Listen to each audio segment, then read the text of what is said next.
We're live. And since you're not sharing your screen here, I can't see it yet. You're live. I'm not. Hmm. No, I'm not. YouTube is still on its waiting screen.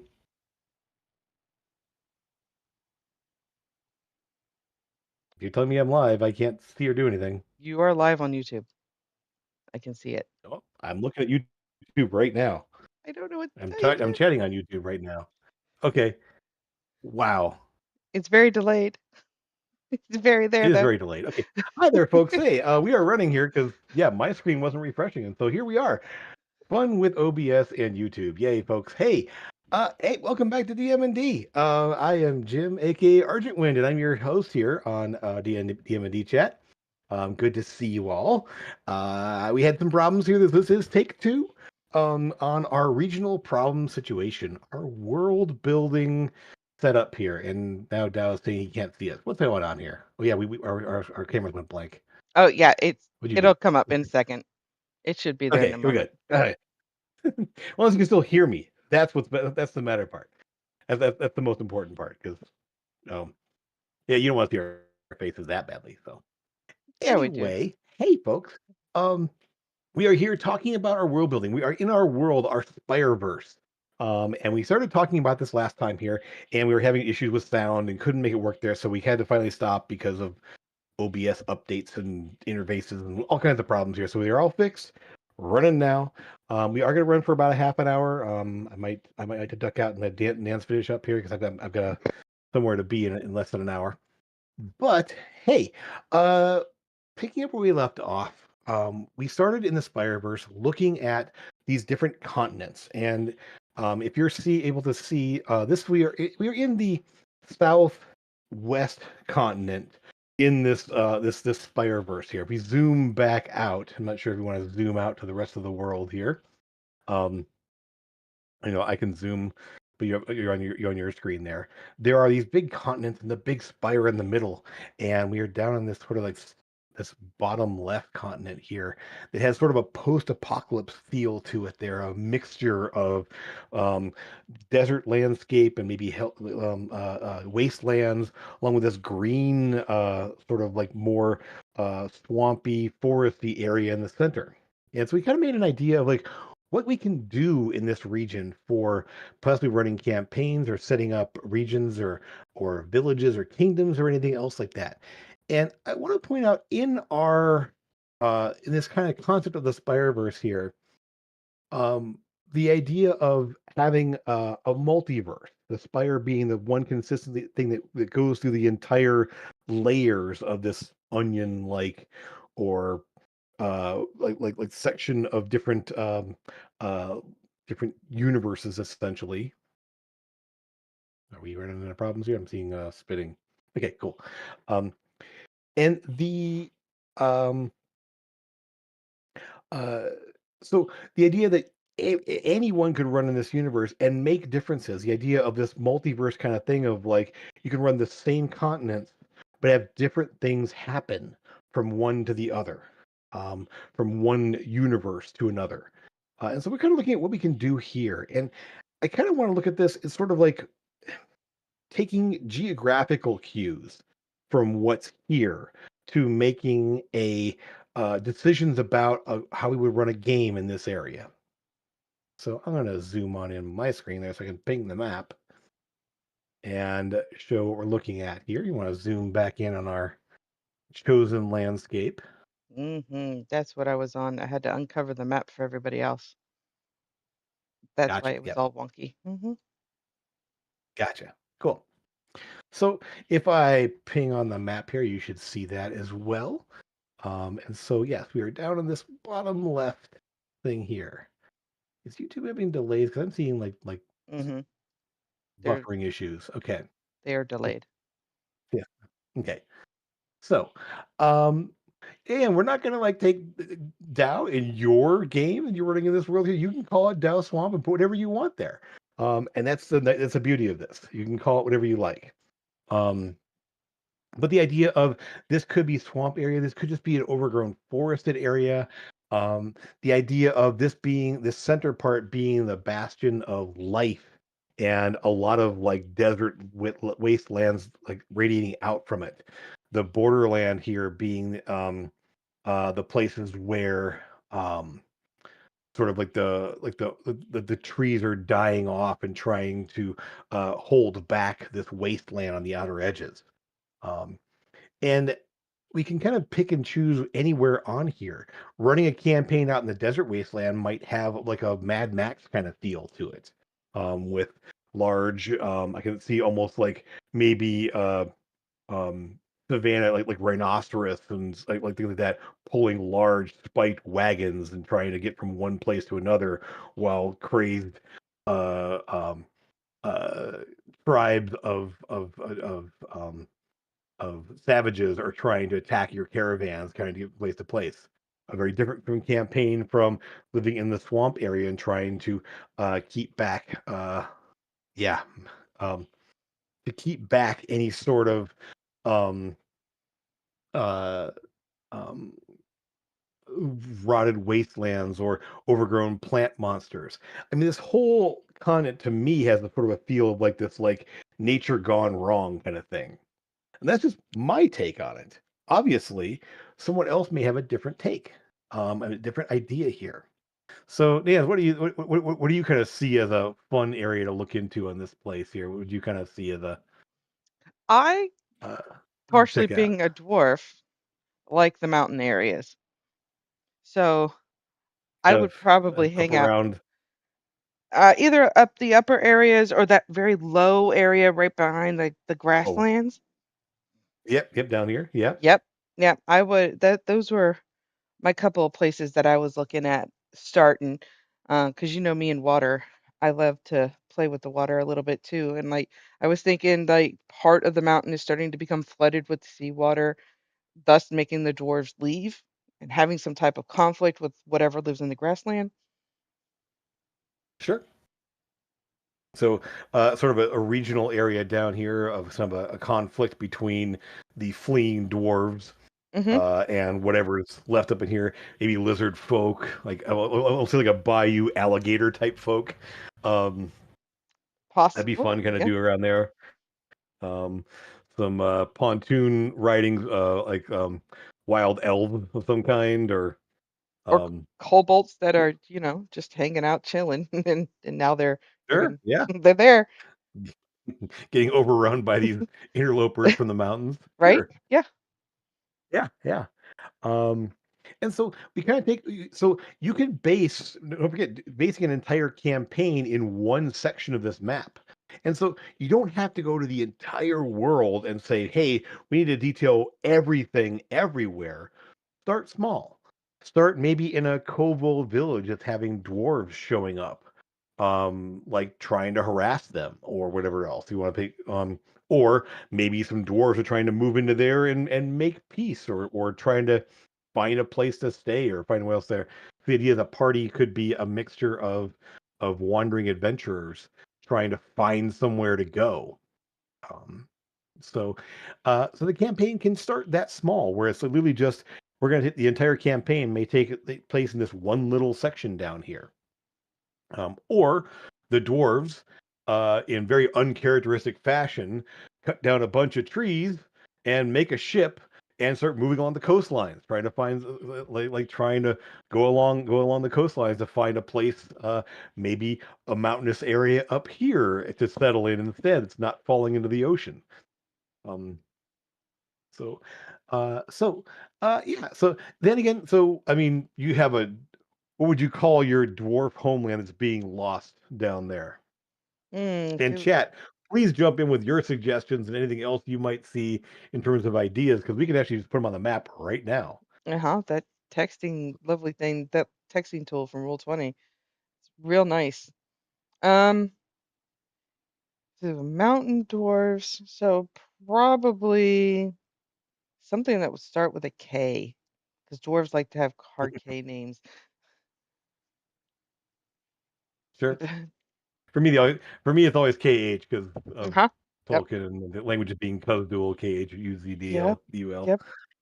I know old Greg in the server, my brother, his elf name in World of Warcraft was Covrin, and his is a KH. And I'm like, that's a dwarf name, and you're playing an elf. Sad face. Sure. Sad face. Cavern, wasn't that Vlad Taltosh? His sidekick there? I don't know. They ask him about that sometime here because I think You're that's who they've been there. you're nerding off the wrong way, Jim. I don't know. I know. First quest would be to find an expert tailor and some weaving equipment to make a coat big enough to fit three kobolds in it. Of course, yeah, There you go, both in a absolutely, trench coat. Yes. yeah. So now, you're three kobolds taller than the dwarves. It'd be a very intimidating here to kind of like be a taller warrior and get to fight these little stubby dwarves coming along there. Um, very good, yes. Um, and Roy, where your comment that the dwarves would do something like that. I mean, that's the cool thing about your world is you can do whatever you want with your race here. The idea is that I mean, like they come out here and they come out in this place and it's all swampy, nasty ground. And they don't want to go there, so maybe temporarily at least they would create a ship to kind of hug the coast and go somewhere else along the way here, or they wander out there and kind of kind of stay along the mountain ridge and kind of find their way along the side here trying to skirt that swampy area there.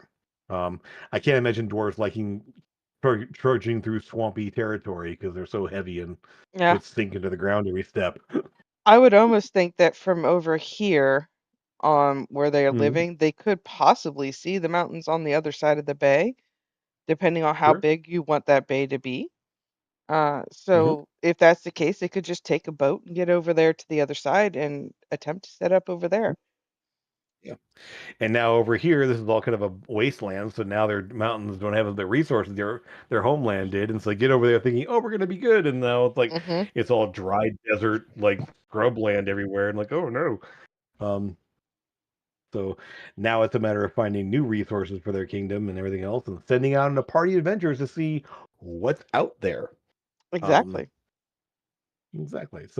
Um, so yeah. So the idea is that yeah, you could have a campaign that kind of bridges. And so a big part of like a good part of the campaign would be the trials of going across the ocean, like getting attacked by sea monsters and fish like savage fish people like Sahagwin, um, or running out of resources and having to make landfall on one of these islands over here short of their destination, just to get something to make the last leg of the journey. We A storm that smashes their ship. we talked at one point that possibly there was a ton of fog over here and they really couldn't see Hmm. anything, but they knew at some point they saw an island somewhere in the middle that they were trying to reach for. So, like, that's a possibility too, where, yes, you're running out of resources because you're literally shipping yourself in circles. So Kyle, there eventually definitely seafaring dwarves in my world, but every race has to seafare eventually in my world. So you have a kind of a water world situation going on. He does. Um, He that's does. awesome, Yes. and that's the cool thing. I mean, obviously, when we zoomed back out there, you saw that there was a massive amount of water between these different continents. Um, Mhm. it's one of those things where like so let's just kind of zoom up to this more desert-y part up on the top right of this land here. If you're out here and these river all drying up and there's no resources and animals, it's a bone infested wasteland across here. They may decide to go out across the ocean to go somewhere else anyway. Because everywhere they look is all dead forests and trees and dead animals and bones, and so they have to take to the ocean for something, for somewhere else. Right. Um, Mhm. and so yeah, if you were happen to be like here, your like your options are going to be heading out into the ocean pretty much. So again, the geography is sort of driving campaign ideas, and it's a great way to having a map like this. What's going to make the style of the campaign? Where you start your campaign is going to help drive ideas for encounters, help drive ideas for a direction for your campaign, overall. And it may just be something like, hey, you plunk them down and say, here's the problem, solve it. You're like, what are you going to do to survive? It's literally what I'm doing in my next campaign. And so I'm kind of hinting toward that now because it is going to happen. I am very far into the planning stages now. Um, so I don't have a date for it yet, but I will have one soon, and I will put it out there for folks here. But it's very similar kind of thing. Like you're starting off in an isolated place with not a lot of resources, and what are you going to do to help you and your village as people going out to find resources and stuff, and what troubles do you find along the way? That kind of it can be a similar campaign in the situation here, or it might be that you um in your version of this world say that all of these green areas have various cities and settlements, and so you're trying to broker peace between them or trying to settle a way to get across from one to the other threat because the elves of this were here and starting to mess with the folks down here. So it can be a war type scenario. It can be a resource type issue. There's all different things you can do in here. Um, or maybe you're trying to figure out a way to turn back the damage. It was caused by some mad wizard or some environmental craziness that could be turned back in some way. So again, it's up to you. Obviously, in your world building and your ideas for campaigns, let your geography drive your world building, and let that what you see there help drive campaign ideas and encounter ideas and what you want to see from folks here. So it might be. So go ahead, Dan. Jump in here. Yeah.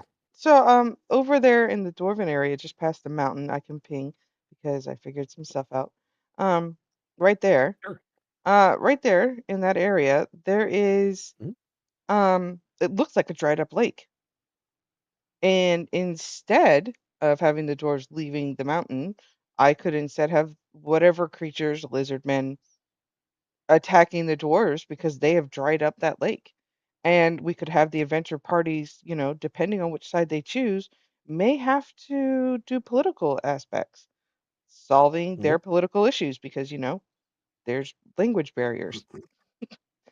Sure. I mean, Yeah, and the dwarves being isolated, suddenly having to deal with these guys who are trying to come up the mountains and figure out why there's no water coming down into hmm their area anymore. Maybe the dwarves have set up a big dam of some kind, and they're keeping all the water in the mountains. And suddenly, like, how do they broker that deal to release the water back to the lowlands? where it should have been in the first place. Yeah, yeah. Yeah, yeah. It would be real So fun to see and so how you, adventurers handle that situation. yeah. Well, it kind of depends. I mean, are you like third party sort of like uh neutral parties trying to broker the deal between the two of them, or are you the dwarves, are you lizard folk, um and like trying to figure out how, or maybe you're lizard folk trying to go up there and bring some sort of explosives to break the dam and release the water that way. So it could be that sort of a situation where you're basically a bunch of saboteurs. um hmm That sounds like so much fun. Let's go up yeah, there so and the blow it dwarves are the up. bad guys in this case, and you're all sort of like lizard folk Mhm. lowlanders or whatever else that trying to get up into the mountains there and bypass dwarven patrols, get to the dam and blow it up. That's your for Mm. like phase one of your campaign complete. Go blow up the dam. Now what happens? The dwarves are going to rush down and attack you. How do you prevent them off? How do Yep. you deal with the flood that's happened? I mean, there's so many fun things there. Just with that one thing of like, here's the problem. How do you fix it? Um, so very cool. I like that. I like the idea a lot. Um, like, yeah, obviously, like right down here, you can see it's all kind of brownish. So maybe that's why it's all dying off because these these mountains, these hmm rivers along the way here are all drying up because the dwarves have dammed the river out of the Yep. mountain Out of the mountain. to Or, keep the they've water to themselves. rerouted it to a different area so that they can use it because, Yeah, dwarves have a lot of high forges that need a lot of water to quench the fire yeah. sometimes. Yeah, dwarven aqueducts. Yeah, Yeah. exactly. Darn dwarves. I mean, hmm I mean, dwarves can be. I mean, the idea that dwarves are kind of like, oh, they're all like having the dwarves be the bad guys. I mean, that's kind of a cool variation to a campaign that, like, hey, now you're going up against the bad guys and the lizard folk are the good guys. So weird. Sure. I've not had Um, that type of experience, but you yeah, never know what goes yeah, on inside my brain. yeah, exactly. So, and again, that's a cool thing where you can kind of change it up there, try something a little bit different in this campaign. And this is literally like, so that whole campaign takes place probably in this square right here, like Yep. like the bulk of it. hmm So. Um, so those of you out there in the chat, I've only got about 9 more minutes left here, but Mhm. hey, throw some. What else do you see on this map that kind of intrigues you? What's kind of a thing that jumps out at you for something that you would like to see, um, or like to explore, or check things out, or have ideas around? Um, and while I'm waiting for you to throw some things out in the chat, there, I'm going to ping a couple of things on the map here just to kind of say this could be interesting. Um, to me, these right here and kind of right here look like ruined cities. The idea of maybe this place is getting overgrown by plants and they're now like smashing the cities and everything else, and a druid cult has taken over the region and is destroying all civilization. Um, I kind of imagine like cities getting overgrown by trees and plants and vines, like choking and pulling apart buildings and stuff. That So sounds now you have a nice. ruined city. Yeah. Yeah. So and ruined city where these like dwarves and plant creatures and everything else are roaming the streets and everything, and kind of spreading out and taking over more things. So maybe you're refugees from a city that was taken over by crazy druids. The Um, plants are taking back their area. I like it. exactly. I mean, with Yes. help of the druids, but Um, yeah. yeah. Pirate dwarves. I love pirate dwarves. Right? The idea of I like, especially, I picture like the dwarven barges with like cannons and stuff on them, or like gigantic like catapult siege engines and ballistas and stuff there, just firing like almost like I would love to see like a really like grungy like dwarven barge with like blunderbuss type cannons that just fire out scraps of metal from one ship to another there, raiding the coastal settlements. So yeah, really go into the evil dwarf thing there. I love that. Or just the opportunistic dwarves that just kind of like, hey, we're gonna move in here, trade and plunder your stuff, and move on to the next place here. So kind of there's kind of different extremes of that, of like the dwarves come in there with all their like stuff and or the grungy, nasty dwarven things there, or playing the pirates and you're trying to raid settlements and getting stuff there and avoid other ships that have been sent out to hunt you down. Could be fun too. Yeah, I pirate love that. dwarfs. Who would have thunk it? Roy. Oh Roy would have yeah, thunk of it. Roy of thinks of course. everything. Awesome, awesome. Um, and so yeah, it kind of, and you can like change the style of the campaign based on what your concept of your private dwarves are. What are the kind of weaponry do they use? What do their ships look like? What do they do when a dwarf gets overboard? Because in my view, for me, dwarves can't in all of my world, dwarves can't swim. Their body density is too much, and so they just sink to the bottom. So how do dwarves on an ocean? They get knocked overboard. What do they do? So I can see like having like extra anchors that are thrown out so dwarves can pull themselves back up like these chains. They're not so much anchors um for dwarves to stop their ship. It's for overboard dwarves to pull themselves back up onto the ship. Mine is more the Um, opposite, where dwarves, because they're like fish and have an extended belly, they float to the surface. They can't swim under the yep. water at all. Exactly. Yep. Like they can't dive. I love it. They need Yep. the Yep. extra weight just to go underwater. Yep. So your dwarves have to wear like weighted boots and like Yep. weighted gauntlets, almost like those old diving suits like that go down there. They're weighted to go down to the bottom there. Yep. Love it. Yep. So That's air my hoses dwarves. back up onto the ship so they can go around the bottom and Hmm. collect resources off the ocean floor. It's great, right? I love it. Yeah. So I and so that again the a concept where suddenly like just that idea of the physiology of a race in your world can change the style of what happens in your games. Those overly dense dwarfs need chains to pull us back on there, whereas the overly buoyant dwarves have to have like special diving gear to go down and do things. Um, and so it's just two different ways to look at the same kind of issue. Um, so yeah, it's a lot of fun to kind of take that, just what is my concept of this species or this region, or um just taking that thing. And the cool thing is if you wanted to really go crazy with the multiverse aspect, well, maybe dwarves from the grungy alternate universe have come through some sort of a portal and now are raiding the thing here. And the buoyant dwarves are like, "Hey, we're seafaring dwarves here that can swim and float on the water." And so you have this like cross time, cross universe warring of ocean based dwarves. You're taking They're it too one. far, Jim. Too far. I know, I know. But again, this kind of a situation where you can really go with that route of like the sky's the limit. Mhm. Your creativity, your storytelling ideas can just drive in a situation like this where suddenly that becomes an issue of like how do we close that rift those dwarfs came through? Maybe there's an open rift somewhere that these guys are coming in causing problems. Now part of the campaign is going to be finding that out, sealing it off, and getting rid of them before more problems come through that rift. Teach your Um, dwarves how to swim. yes. um, so yeah. So what's another? Got a little bit of time left here. So what's another spot that jumps out at you? Looking at the big old map here.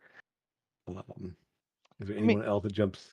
obviously we got that green area right in the middle, but I kind of like how the top right-hand corner kind of looks like desert with water in it, which would be Like up here? yes, which would be Yeah. weird because like why would a desert have water in it? But then my brain went, Hmm. maybe it's not water, maybe it's crystals. So you saw Star Wars where they had the red salt on the planet where it was Hmm. completely white, but then as soon as you dust it away, it's all red. I was thinking the same Hmm. thing, only with turquoise. It's a gem, Cool. Nice. So right? it was like the gemstone, the turquoise rivers, Yeah, the turquoise. where, Yeah. we could put Um. some gem dragons or something, I don't know, up Oh, there and let them cool. play around. Yeah. That's their And diet. the fun thing, yeah, the fun thing is it might be those guys have like they have sort of like a heat weapon that's basically baked everything into this like baked the whole Hmm. soil into alabaster white sand essentially. Yep. Which, Um, I kind of look at that and I think Salt Lake. If you've been to Salt Lake, if you've ever seen Salt Lake, it's it's bizarre. Um, the idea of this just flat expanse of kind of like whitish yellow desert with this gigantic lake that you can literally like float anyone can float on because there's so much salt in it you can't sink. yep, I've seen the videos, and that's kind of what I was Hmm. thinking with that until he turned into it's a rock and it's their Sure. source of nutrients, like you did with those little Hmm. dudes who were eating the dead ogre. Um, it was Sure. same type of Troll. premise, whatever they Trollings, were. yeah. Yeah, Whatever.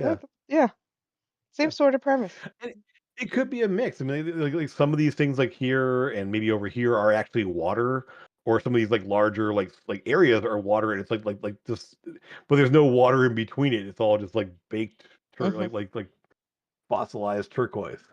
Yep, sounds like fun, right? Yeah, absolutely. And how do you survive in that area, or why would someone be in that area? Like you're trying to get across this region, and like for whatever reason, it's like okay, well we're trying to like there's too many of those dragons along these large expansions that's over here. So if you're trying to go from this forest to this forest, you got to cross the expanse. Right? Yep, Yep. yep. And then imagine the monsters you can throw in there. Holy cow, the Oh monsters. yeah, Oh, so much fun. yeah. Things that don't need much in the way of water. There's lots of like reptiles Hmm. and um or fun thing there is you can basically go with like ghosts of monsters. Ooh. Turn into an undead place where it's like, oh, these are all like wraith like lizard creatures and stuff like that. That they kind of Hmm. like they don't need water anymore. They suck the water out of anything they come across if it has anything. And Ooh. water That's wraith.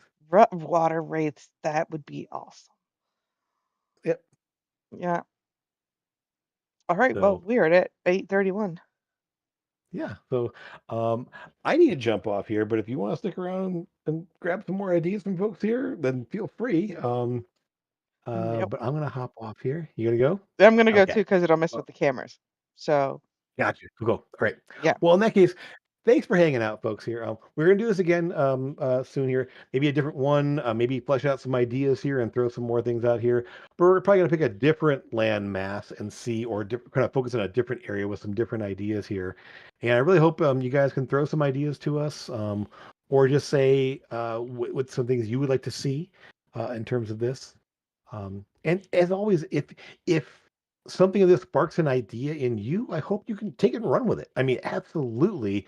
These are literally just thrown off the cuff. None of this was planned. None of this was literally look at what's here and see what pops in your head. Um, that's it, I said, if at some point you want to use this map or use something like it, or just have this spark ideas and to make a campaign for you guys, I'd love to hear how it goes. Love to see some ideas. If you want more input from us, throw it our way. We're Throw a here in the comment, throw a Discord whenever you question on the need. chat. Yep. In the Discord, just throw a comment there saying, hey, we want to talk about this. And so we'll jump in and do what we can. So hope you guys enjoyed that little bit here of kind of a sneak peek of what we're going to do some more of coming up here. Um, Maybe kind of picking some different areas and kind of focusing on, like, one thing we didn't even talk about is what would the magic like be in this? What would the technology be? So we're talking about like more like races and kind of overall ideas, but like some specific things that might be driven by what we see here. Um, so I hope to join us again here. Some comes in 2 weeks, hopefully, Mhm. unless something pops up here. Um, but thanks for hanging out here. And since we are at the end now, if you do want to smash that like button, go right ahead because we are all here.